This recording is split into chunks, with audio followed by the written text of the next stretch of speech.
The universe had grown quiet in a way that felt unnatural.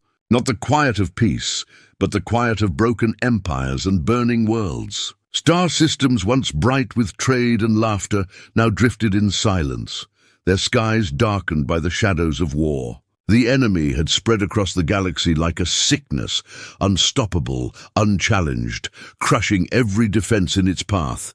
The alien races, once proud and defiant, had united in desperation. Fleets from dozens of worlds stood together, believing that strength in numbers would turn the tide. But their belief had been shattered again and again. Their fleets were now wrecks, torn apart in the cold emptiness of space, their ships reduced to floating corpses of metal and fire. The enemy did not just win battles, it erased hope. Whispers moved through the surviving colonies. The end has come. The galaxy cannot fight anymore. Soldiers who had once sworn loyalty to their people now stood with hollow eyes, waiting for a death they believed was certain. Even the Great Council, the body that spoke for all the surviving worlds, gathered not to plan war but to discuss surrender. In a grand chamber orbiting a dying star, leaders from across the galaxy sat in silence. The chamber's once proud banners were faded, torn, and heavy with dust. No one dared raise their voice. The question lay heavy in the room like a chain. Was it better to die fighting or to kneel and survive? The oldest among them, a scaled being from a world long burned by the enemy, finally spoke. "We cannot fight any more," he said, his voice trembling. "Our fleets are gone. Our people are starving. To fight now is to die for nothing." The words carried weight. Heads lowered, eyes dimmed. Some nodded in weak agreement. It was the truth they all feared, but had avoided speaking. In that silence, the universe itself seemed to mourn. The stars outside the chamber flickered faintly through the great glass walls. They looked tired, as though even light itself had given up, and then, as if to mock them, a fresh report arrived from the battlefront. A messenger, pale and shaking, entered the chamber. His hands trembled as he held the data slate. "Another world has fallen," he whispered. "The enemy is moving faster now. Nothing slows them. Nothing stops them." No one reacted. They had heard this too many times before. Worlds fell like sand slipping through fingers. Every message was another nail in the coffin of the galaxy. But then, the messenger's eyes narrowed. His voice, broken a moment before, sharpened. "There is another message," he said. The chamber stirred faintly. "It is short, very short, but it is strange." He read the words aloud. "Humanity has deployed the fleet." The council erupted in confusion. Some laughed bitterly, some shouted, others shook their heads. "Humanity?" One alien barked, his voice filled with disbelief. "The young ones? The reckless ones? They are nothing. They have no fleet. Humans are dreamers," another said coldly.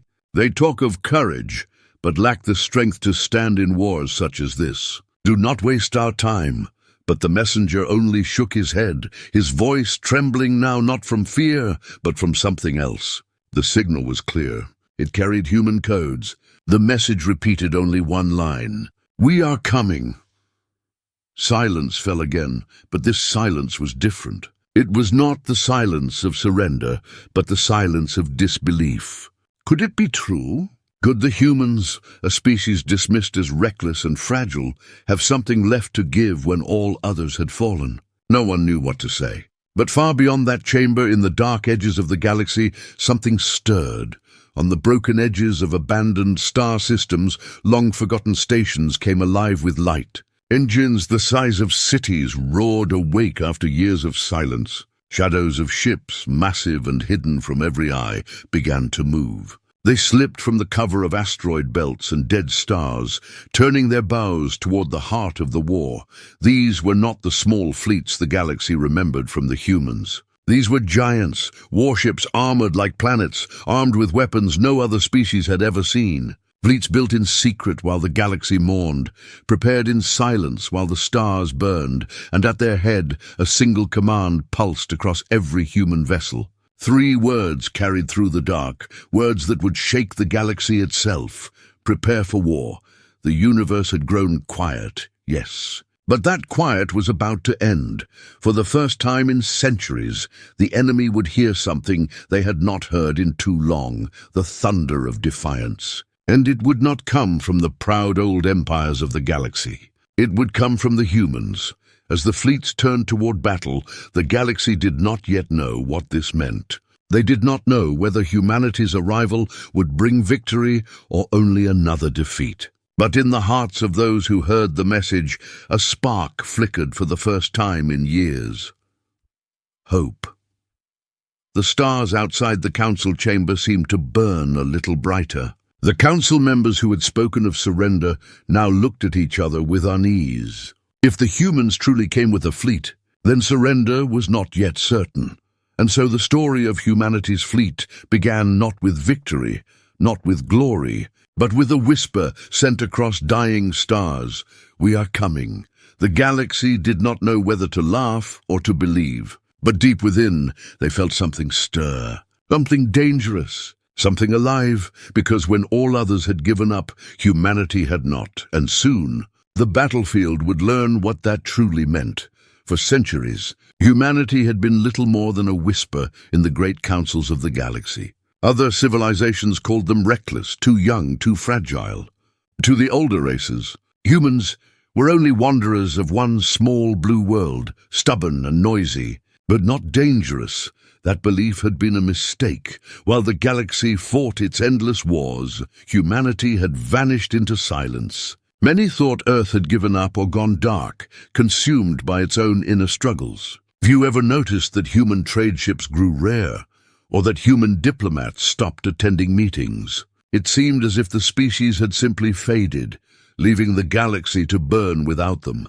But in the shadows of forgotten systems, humanity was not fading. Humanity was preparing. Near dead suns where no one traveled, massive shipyards spun in the dark. Stations as large as moons were hollowed out and turned into factories. Engineers worked for generations, building war machines that no one outside Earth's reach ever saw.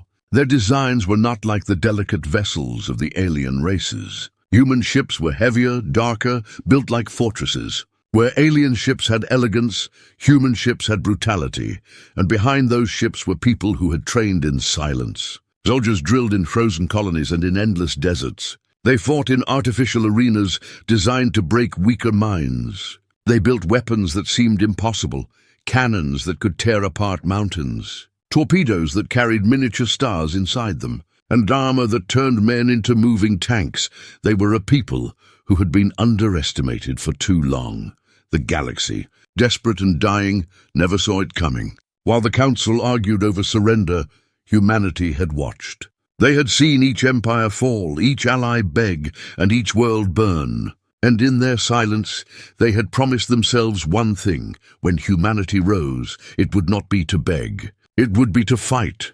Among the alien races, a few whispers remained of humanity's forgotten wars. Stories told of battles long past, when human fleets had thrown themselves against impossible odds and refused to break. Aliens who had once served alongside humans spoke in hushed voices of a kind of madness that burned in them, an unshakable refusal to bow, even when death was certain. But most dismissed these stories as myths, tales told by veterans who had seen too much. After all, how could a young race challenge the unstoppable enemy that had crushed civilizations thousands of years older? They were about to learn the truth. Far from the council chambers, human fleets were already in motion. Their engines burned silently in the dark as they crossed the void. One by one, they emerged from hidden stations, linking together into an armada larger than anything the galaxy had seen in centuries. From the bridge of the flagship Eternal Resolve, Admiral Kalen stood in silence. She was young compared to most alien commanders, but her eyes carried a weight that silenced even her most senior officers. Around her, screens displayed the galaxy's chaos, the broken fleets, the desperate calls for surrender, the hopeless faces of refugees. She did not smile. She did not waver. "Transmit our message again," she ordered. The comm officer nodded. Across the stars, the simple words spread once more. "We are coming." The enemy would soon know what those words meant. In the fleets, soldiers strapped into their stations. Pilots touched the cold metal of their controls with reverence, whispering the names of the families they had left behind. Engineers armed weapons that had never been tested in true war. Everywhere, a quiet intensity filled the air. Humanity was not marching to survive. Humanity was marching to remind the universe what it meant to resist. The galaxy had forgotten. But soon, the forgotten warriors would remind them, and in the silence before their first strike, a strange thing began to happen. Across alien worlds, the whispers spread. Refugees spoke of seeing human warships moving through the shadows. Smugglers swore they had seen engines burning brighter than suns. Broken soldiers clung to rumors that the humans had not abandoned them after all. Hope, fragile and dangerous, began to spark, and with each passing hour the enemy drew closer to its next conquest. Another world prepared to fall. Another people prepared to vanish. But this time they would not fall alone, because as the enemy's armadas gathered, sensors across the battlefield began to scream. Unknown signatures, massive and countless, appeared on the edges of space. The humans had arrived. The enemy was sure of their victory. Their war machine had not been stopped for centuries. Entire civilizations had vanished before them. Their fleets moved with the calm of predators that had never known fear. Another world, a green jewel with vast oceans and silver mountains, now lay in their sights. The enemy had already broken its defenses. The planet's shields flickered like dying fireflies, its orbital cannons destroyed, its cities already burning under precision strikes. The survivors hid in caves and ruins, praying to stars that no longer listened. High above the world, the enemy armada gathered. Thousands of warships drifted in flawless formation, their black hulls shining under the light of the dying sun. To those below, they looked like a ceiling of death, a sky made of iron. The enemy commander leaned forward on his throne of glass and steel, his scaled face calm. His voice hissed through the comms. Another world erased. Another people forgotten. Begin the purge. Engines flared. Weapons charged. The end was moments away, and then the void screamed. It was not sound, but the deep rumble of sensors detecting something impossible. Unknown signatures burst across every screen, faint at first, then stronger, then so numerous that even the hardened officers of the enemy stared in disbelief. From the black edge of space they came, dozens, hundreds, then thousands, ships the size of cities, their engines burning with light so bright it cast shadows across the planet below. Their armor was heavy, layered in steel and fire, unlike anything the galaxy had ever seen. Where the enemy ships were sleek and sharp, these newcomers were colossal and brutal, machines built not for elegance, but for war. Humanity had arrived. The enemy commander rose to his feet, disbelief cracking through his calm. "Identify them," he hissed. The answer came, slow and uncertain. "They are human." For a moment, silence spread across the armada. Human, the weak race. The ignored wanderers. The reckless species no one had taken seriously. And yet here they were, bringing a fleet larger than anything the enemy had faced in centuries. Before the enemy could respond, the humans fired. The first strike was a storm. Columns of plasma fire tore through the dark, cutting across the enemy's formation with surgical precision. Dozens of ships exploded in an instant, their hulls ripped open like paper. Missiles, carrying miniature suns inside them, streaked into the enemy's heart and detonated, blinding half the battlefield with their fury. Human fighters swarmed like hornets, fast and fearless, weaving through enemy fire and tearing apart smaller ships with ease. Every squad moved with discipline, their voices steady over the comms. "Target locked, strike, move, strike again." The planet below lit up as the sky itself seemed to shatter. Refugees hiding in the ruins looked upward and saw something they thought they would never see again. Enemy warships burning, falling, breaking. For the first time in centuries, the enemy bled. The enemy commander roared in fury. "Counterattack! Destroy them!" His fleet turned, weapons blazing, and the battlefield became a storm of light and fire. Human ships shook under the assault. Some fell, consumed by the enemy's overwhelming firepower. But the humans did not retreat. They pressed forward, their formations tight, their strategy unyielding. Where the enemy expected fear, they found only fury. On the bridge of the Eternal Resolve, Admiral Kalen stood unflinching. Her eyes tracked the chaos with cold focus. Sector 3, advance. Sector 4, cut their flank. Drive them back. Her orders spread across the fleet and the humans moved as one. It was not just strength. It was coordination, discipline, and a kind of relentless will that the enemy had never faced before. Every human ship fought as though Earth itself hung in the balance. Every soldier screamed into the void with fire in their hearts. For Earth. For the stars! The enemy tried to break their lines, but each time the humans closed the gap. The enemy tried to overwhelm them with numbers. But the humans fought with precision that turned numbers meaningless. And then came the moment that changed everything.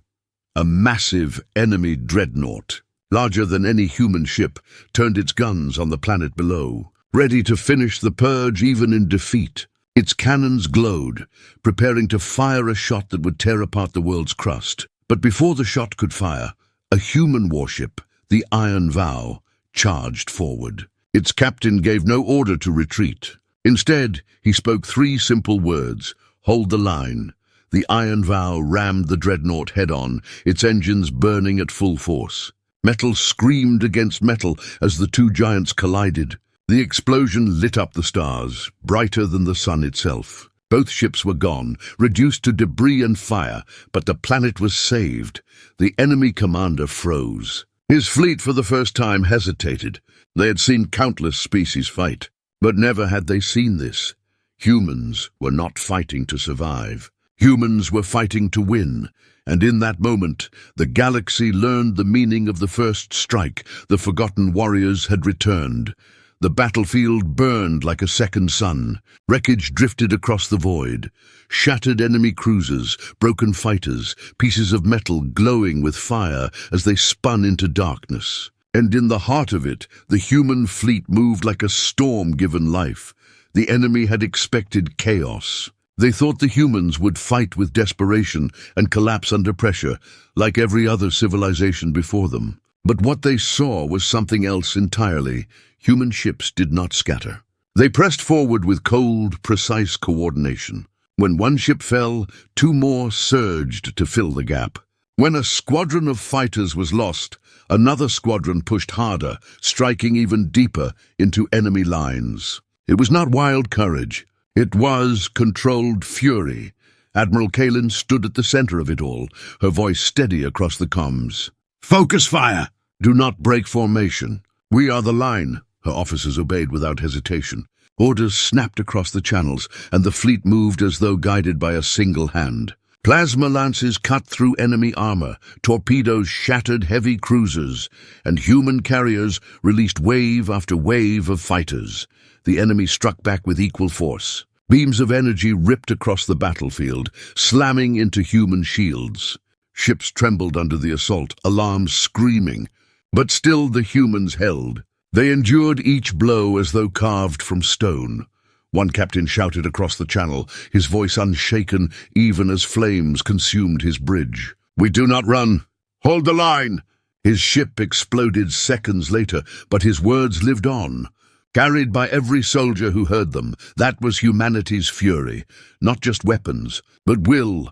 On planets across the galaxy, survivors watched the battle unfold through shaky transmissions. Refugees huddled in bunkers saw human warships tearing through the enemy. Soldiers who had lost hope gripped their weapons tighter, whispering to themselves, "The humans are fighting. The humans are winning." Even in the enemy's ranks, fear spread. Officers barked orders with rising panic. Their formations broke under the relentless push. For centuries they had been the hunters. Now for the first time, they felt like prey. The humans pressed the advantage. The flagship Eternal Resolve launched a weapon that had been hidden for decades, a rail cannon longer than a city, powered by energy from an artificial star. Its shot tore through space with the force of a god's hammer, punching a hole clean through an enemy battleship and splitting it in half. Every human soldier roared at the sight. The message was clear. Humanity did not just come to fight. They came to crush, yet even in victory, the cost was heavy. Human ships burned. Crews sacrificed themselves in silence. Entire squadrons vanished under enemy fire. But not once did the fleet retreat. Loss only fueled their determination. Each fallen soldier became another reason to push forward. Admiral Kalen's eyes never left the screen. "We do not yield," she whispered, though her voice carried through every channel like thunder. "Every star, every world, every life depends on us. Humanity does not yield." The words became a chant across the fleet. Humanity does not yield. The enemy tried one last, desperate tactic. Their dreadnoughts unleashed a storm of missiles, thousands at once, a fire meant to overwhelm. For a moment it seemed impossible to block, but the humans answered with precision. Fighters dove into the missile swarms, intercepting them with flawless timing. Shields overlapped, ships covered each other, and the impossible storm broke against their unity. It was not just technology. It was not just strength. It was something deeper. Humanity carried a fire that no weapon could extinguish. When the smoke cleared, the enemy realized the truth. Their numbers no longer mattered. Their power no longer mattered. They were not facing another race begging for survival. They were facing a species that refused to die. For the first time in living memory, the enemy retreated. Their ships turned, breaking formation, pulling back into the void. The commanders barked orders for regrouping, but their voices shook with doubt. The humans did not chase. They stood their ground, their fleet scarred but unbroken, their ships glowing like embers in the night. Across the galaxy, the news spread like wildfire. Transmissions carried the impossible truth. The enemy had been pushed back. Humanity had turned the battlefield, and with that truth came something the galaxy had almost forgotten: hope. But hope was dangerous. Hope meant resistance. Hope meant rebellion, and the enemy would not allow it to live for long. Admiral Kalen knew this. As she stood on her bridge, staring at the retreating ships, her hands tightened on the rail. The battle was not the end. It was only the beginning. "Signal the fleet," she said. "We hold this world." But the war is far from over. Her officers obeyed. Across the human armada, engines burned again, ready for whatever came next. The galaxy had seen humanity's fury, and it was only the first taste. The retreat of the enemy was like a wound torn in the fabric of the universe. For centuries, their fleets had been the tide of destruction, unstoppable, unchallenged. Yet now, for the first time, the tide broke. The humans stood victorious, though scarred and battered. Ships drifted with hulls torn open, fires still burning in their shattered decks. Names of the fallen spread across comms, whispered by survivors with voices heavy but proud. Each name carried weight, each loss written into the cost of survival. But where others would have mourned in silence, the humans used their losses as fuel. Every destroyed ship became a symbol. Every fallen soldier became a reason to fight harder. In the hearts of the fleet, the fire only grew brighter. From the ruins of the saved world, survivors sent desperate signals of gratitude. Children hidden deep underground whispered thanks into broken radios. Soldiers of other races saluted transmissions of the human fleet, their eyes wide with awe. They had seen something they thought was impossible: hope. For the galaxy, hope was more terrifying than despair. Despair could silence rebellion. Despair could keep survivors kneeling. But hope could make the weak stand again. And that hope was now burning like a star, carried by the humans. The enemy commanders raged in their fortresses. Reports of retreat burned through their networks. Their soldiers had never spoken of fear, yet now their voices cracked with unease. One commander slammed his claws against the war table, snarling, "They are only humans. How can humans do this?" But none could answer. The enemy had crushed empires, slaughtered races, burned worlds. Yet against humanity, their endless hunger met something stronger: the refusal to kneel. On the bridge of the Eternal Resolve, Admiral Kalen listened to the silent hum of her ship. Around her, officers repaired systems, counted losses, and prepared for the next strike. Her face carried no smile, only a deep calm. She knew what this victory meant. It was not the end of the war. It was the start of a greater one. "Transmit to the Council," she ordered. "Let them know this world stands. Let them know humanity fights." The message crossed the stars, reaching the very chamber where surrender had once been debated. Leaders who had lowered their heads in despair now raised them in shock. Some wept, others clenched their fists. None could deny it. The humans had turned the battlefield. Across refugee camps, broken soldiers rallied. Across forgotten colonies, voices rose. The galaxy began to stir. Where there had been silence, there were now whispers. Where there had been hopelessness, there were now plans, and in every whisper was the same name: humanity. The fleet gathered in orbit, their ships scarred but aligned in perfect formation. Engines glowed against the darkness, a line of light cutting through the void. From above it looked like a wall, unyielding, unbroken, defiant. On every human vessel, soldiers stood ready. Pilots reloaded. Engineers repaired. Medics worked over the wounded. No one rested, but no one despaired. They all knew one truth: the war was not finished, but the war had changed. The enemy had once been destiny itself, the inevitable end of every star and every race. Now they were only an enemy, a powerful one, yes, but no longer invincible. Humanity had shown the galaxy that destiny could bleed, and bleeding enemies could fall. Admiral Kalen stepped to the center of her bridge, her gaze fixed on the stars ahead. Her voice, calm but fierce, echoed through every ship of the armada. "We do not fight for one world. We do not fight for one people. We fight for the galaxy. We fight for every star that still burns. We fight because we will not kneel. And today, the universe learns, humanity does not yield." Her words rolled through the fleet like thunder. Across every ship, soldiers pounded their fists against metal, shouting back in unison, "Humanity does not yield. Humanity does not yield." The sound carried across the stars, louder than engines, louder than weapons. It was the sound of defiance. Far beyond, the enemy watched. Their commanders snarled, but in their eyes was something dangerous: hesitation. They had never hesitated before, and that was the beginning of their end. The universe had faced defeat. Entire civilizations had given up. The stars themselves had seemed ready to die. But then, in the darkest hour, the humans arrived. They arrived not as saviors, not as gods, but as warriors who refused to let the night consume the light. The battlefield had turned, and from this moment on, the universe would never be the same.